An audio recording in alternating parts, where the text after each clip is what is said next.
Assalamualaikum warahmatullahi wabarakatuh. Kembali lagi di Bang Rizky Channel, bagi-bagi tips dan informasi menarik. Nah, bagaimana kabar teman sekalian? Semoga dalam keadaan yang sehat ya. Nah, di video kali ini Bang Rizky akan membagikan informasi tentang seleksi penerimaan taruna-taruni Sekolah Kedinasan Poltekip dan Poltekim tahun 2022.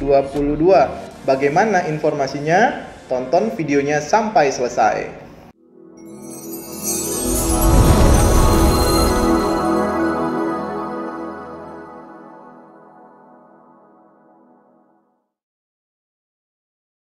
Oke guys, pertama-tama kita mengunjungi situs catar.kemenkumham.go.id. Nah, kemudian kita langsung scroll dan lihat ada pengumuman penerimaan sekolah kedinasan. Nah, di sini kita klik aja di pengumuman sekolah kedinasan. Oke guys, setelah kita download dan kita buka, isi pengumumannya seperti ini. Tentang penerimaan calon taruna-taruni Sekolah Kedinasan Politeknik Ilmu Permasyarakatan atau Poltekip dan Politeknik Imigrasi atau Poltekim, Kementerian Hukum dan Hak Asasi Manusia Republik Indonesia tahun anggaran 2022. Nah, di sini bisa kita lihat untuk kriteria pelamar sendiri ini ada beberapa. Yang pertama adalah formasi ya. Formasi umum itu merupakan pelamar lulusan SLTA atau sederajat yang memenuhi kualifikasi persyaratan sebagaimana dalam pengumuman ini. Kemudian untuk formasi putra-putri Papua dan Papua Barat juga merupakan pelamar lulusan SLTA atau sederajat keturunan Papua atau Papua Barat berdasarkan garis keturunan orang tua. Kemudian untuk formasi pegawai merupakan pelamar yang telah diangkat sebagai pegawai negeri sipil Kementerian Hukum dan Hak Asasi Manusia dan memenuhi kualifikasi persyaratan. Nah, mungkin teman-teman agak bingung nih formasi pegawai. Jadi kalau di sekolah kedinasan itu memang ada dibuka untuk formasi pegawai tugas belajar. Artinya untuk CPNS yang sudah menjadi PNS kemudian ingin kuliah kembali, maka dia boleh mengikuti untuk formasi pegawai sebagai tugas belajar. Nah, di formasi pegawai juga ada formasi pegawai putra-putri Papua dan Papua Barat. Tentunya pelamar ini merupakan keturunan asli Papua, putri Papua atau Papua Barat yang telah diangkat sebagai pegawai negeri sipil di Kementerian Hukum dan Hak Asasi Manusia dan memenuhi kualifikasi persyaratan sebagaimana dalam pengumuman ini ya. Kemudian selanjutnya untuk persyaratan sendiri, yang pertama adalah merupakan warga negara Republik Indonesia dan tidak boleh memiliki kewarganegaraan ganda. Kemudian laki-laki atau perempuan pendidikan SLTA atau sederajat. Untuk usia nih, usia untuk formasi umum dan formasi putra-putri Papua dan Papua Barat usianya pada tanggal 1 April 2022 serendah-rendahnya 17 tahun dan tidak lebih dari 23 tahun 0 bulan 0 hari. Nah, ini dibuktikan dengan akta kelahiran atau surat keterangan lahir kalian ya. Nah, jadi di sini bisa Bang Rizky bilang bahwasanya pada tanggal 1 April tahun ini yang mendaftar tidak boleh ya, paling rendah itu 17 tahun. Jadi nggak boleh lebih rendah daripada itu dan tidak lebih dari 23 tahun. Jadi kalau lebih satu hari pun ya nggak boleh seperti itu. Nah, setiap sekolah kedinasan itu untuk masalah umur ini memiliki ketentuan masing-masing. Jadi kalian juga harus menyesuaikan. Kalau kalian ingin masuk ke Kemenkumham untuk yang Poltekip dan Poltekim, maka inilah untuk kriteria usianya seperti itu ya. Kemudian untuk formasi pegawainya ini pada tanggal 1 April 2022 ini tidak lebih dari 26 tahun 0 bulan 0 hari. Kemudian nah ini nih, untuk tinggi badan laki-laki itu minimal 170 cm dan perempuan minimal 160 cm dengan berat badan seimbang berdasarkan hasil pengukuran yang dilaksanakan pada saat tes kesehatan. Nah, kalau kalian pengen tahu apakah kalian memiliki berat badan yang seimbang, atau ideal, kalian bisa menggunakan BMI ya. Banyak kalkulatornya di Google, kalian bisa masukin tinggi kalian, kemudian masukin berat kalian, kemudian itu kalian bisa lihat apakah range kalian itu masuk dalam kriteria yang ideal atau tidak. Kemudian berbadan sehat, tidak cacat fisik dan mental, bebas HIV/AIDS, bebas narkoba, tidak memakai kacamata dan atau soft lens, tidak tuli, tidak bisu dan tidak buta warna. Nah, ini pun masing-masing sekolah kedinasan beda-beda ya masalah pemakaian kacamata. Ada yang boleh, ada yang punya toleransi, ada yang pada saat mendaftar boleh, namun pada saat sudah diangkat jadi taruna harus lasik gitu, seperti contohnya STMKG. Kemudian bagi laki-laki tidak bertato atau bekas tato dan tidak memiliki tindik atau bekas tindik pada telinga atau anggota badan lainnya. Kemudian untuk perempuan tidak ada bekas tato atau bertato dan tidak memiliki tindik atau bekas tindik pada anggota badan lainnya selain telinga. Berarti kalau di telinga boleh ya, selain itu tidak boleh untuk yang perempuan. Dan tidak bertindik atau bekas tindik di telinga lebih dari satu pasang, telinga kiri dan kanan. Nah, itu yang biasa dipakai untuk pakai anting. Jadi untuk perempuan yang biasa untuk pakai anting, kanan satu kiri satu, ditindik itu masih boleh.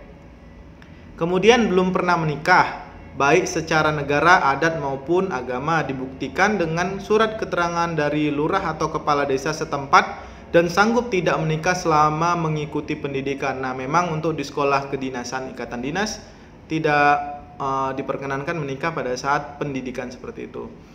Oke, selanjutnya bersedia ditempatkan di unit pelaksanaan teknis permasyarakatan dan imigrasi di seluruh wilayah Indonesia sesuai kebutuhan organisasi. Jadi kalian memang dari awal sudah harus siap nanti ketika lulus ditempatkan di seluruh UPT yang ada di Indonesia.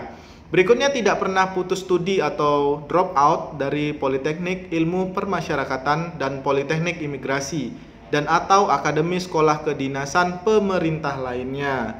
Kemudian membuat dan mengisi formulir pernyataan dan melengkapi surat-surat keterangan lainnya setelah dinyatakan diterima sebagai calon taruna-taruni. Jadi poin 12 ini ditekankan bahwasanya nanti melengkapi surat-surat keterangan lainnya setelah dinyatakan diterima sebagai calon taruna-taruni seperti itu.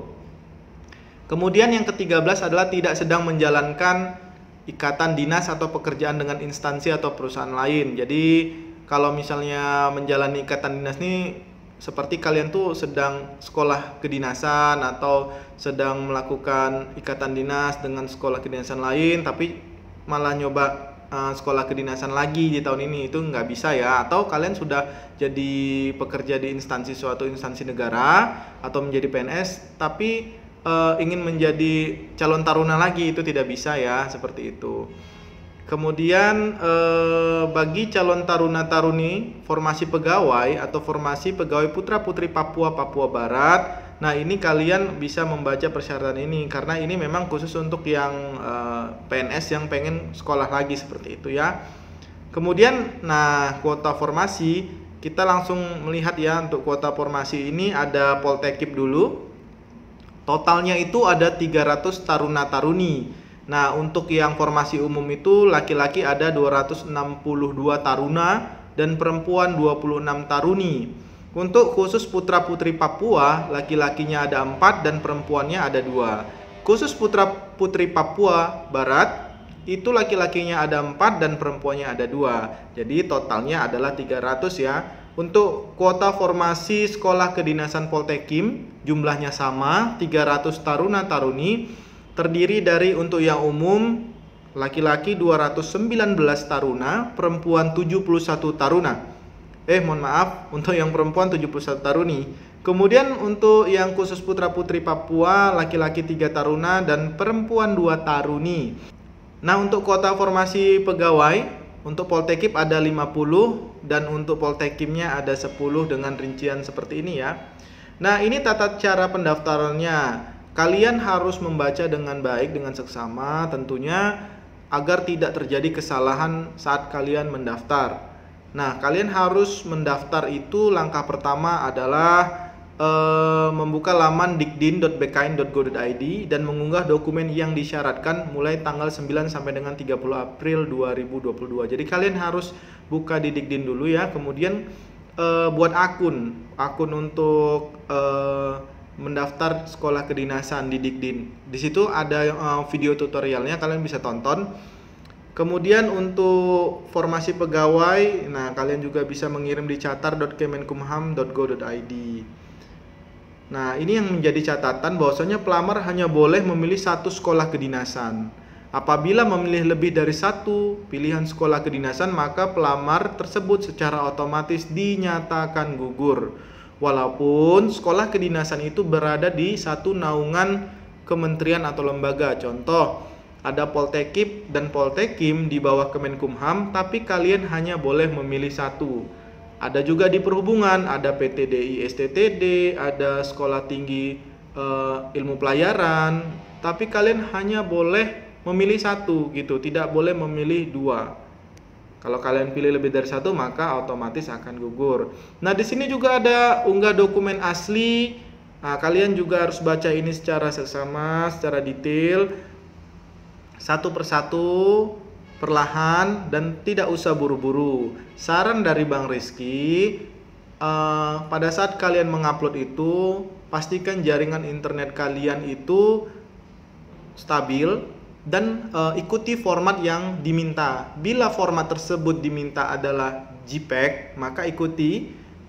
Nah, biasanya itu dia memiliki ukuran file tertentu. Jadi kalau kalian terlalu gede filenya, nanti tidak bisa terupload gitu. Biasanya kesalahannya itu sering terjadi seperti itu. Atau tidak boleh juga terlalu kecil, misalnya diminta 200 KB. Ini misal, tapi file kalian cuma 5, itu 5 KB gitu. Jadi filenya jadi jelek gitu. Jadi nggak tajam gitu, nggak bisa dibaca gitu, kurang jelas seperti itu ya. Jadi itu yang bisa Bang Rizky sampaikan untuk masalah persyaratannya. Kalian harus baca dengan detail, dengan seksama. Dan jangan jangan melakukan improvisasi yang tidak diminta gitu. Jadi kalau memang tidak diminta dokumen tersebut, maka tidak usah dilampirkan. Kemudian mekanisme tahapan seleksi. Nah, untuk di Poltekip dan Poltekim sendiri ini, seleksinya ini menggunakan sistem gugur. Artinya setiap seleksi itu, bila kalian ingin melanjutkan ke seleksi berikutnya, maka akan ada peserta yang gugur. Jadi yang bisa melaksanakan ke seleksi berikutnya adalah orang-orang yang dinyatakan lulus, baru bisa seperti itu ya. Karena ada juga beberapa sekolah kedinasan itu nanti pengumumannya itu di akhir gitu, dikumulatifkan dulu. Tapi kalau di Poltekip dan Poltekim ini, dia sistem gugur di tiap sesi seleksinya. Yang pertama adalah seleksi administrasi. Nah, ini ada verifikasi berkas unggah. Nah, di sini nanti berkas kalian itu diverifikasi apakah benar data kalian sesuai atau tidak, apakah umur kalian itu sesuai atau tidak, seperti itu. Kemudian seleksi kompetensi dasar. Nah, seleksi kompetensi dasar SKD ini sama seperti SKD-nya CPNS. Jadi kalau ditanya apa sih Bang yang harus dipelajari untuk SKD? Ya, kalian juga bisa mempelajari SKD CPNS karena sama. Kenapa sama Bang? Ya, seperti itu. Karena Sekolah Kedinasan Ikatan Dinas ini ketika kalian lulus nanti setelah wisuda, maka kalian akan otomatis diangkat menjadi PNS. Makanya sebelum kalian nanti lulus, sebelum masuk jadi taruna-taruni, kalian wajib melewati seleksi CPNS seperti itu. Yang diujikan sama seperti PNS, tentu ada TWK, TUU, dan TWK seperti itu. Kalau tahun sebelumnya ya, untuk yang tes CPNS itu soalnya itu kira-kira ada 110 soal. Nah, kalau kalian pingin melihat kisi-kisi SKD CPNS, kalian juga bisa tonton video Bang Rizky sebelumnya yang membahas tentang kisi-kisi seleksi SKD ya CPNS. Oke, untuk seleksi selanjutnya ini ada disebut dengan seleksi kemampuan bidang atau SKB. Nah, di setiap sekolah kedinasan itu SKB-nya beda-beda. Kenapa beda-beda? Karena tujuannya beda-beda yang ingin dilihat atau yang ingin dinilai gitu. Nah, untuk yang di Poltekip dan Poltekim sendiri ini ada seleksi kesehatan, kesamaptaan, tulis psikotes dan wawancara psikotes, kemudian ada wawancara pengamatan fisik dan keterampilan. Nah, ini Bang Rizky juga pernah nih wawancara salah satu taruni Poltekip perihal seleksi Poltekip. Nah, kalian bisa tonton videonya di sini. Mudah-mudahan bisa menambah informasi kalian seperti itu. Ya, walaupun memang videonya sudah lama, tetapi ya sedikit banyaknya bisa memberikan gambaran untuk kalian. Ya, jadi seperti itu ya. Kalian bisa membaca persyaratan ini dengan benar. Saran Bang Rizky, jangan sampai kalian melewati batas waktu yang diminta seperti itu. Kalau sudah diminta terakhir tanggal 30 April pendaftaran, kalau sama Bang Rizky jangan mepet-mepet. Biasanya kalau di akhir-akhir itu karena banyak pendaftar, jadi portalnya itu sibuk. Jadi biasanya agak lambat seperti itu. Jadi persiapkan dari sekarang, mulai dari berkasnya, kemudian belajar tentang seleksi CPNS untuk SKD-nya seperti itu ya. Oke, demikian informasi yang bisa Bang Rizky bagikan untuk teman-teman yang ingin mengikuti seleksi calon taruna-taruni di Poltekip maupun Poltekim. Jangan lupa untuk like, comment, share, dan subscribe, dan dukung terus channel Bang Rizky. Terima kasih. Wassalamualaikum warahmatullahi wabarakatuh.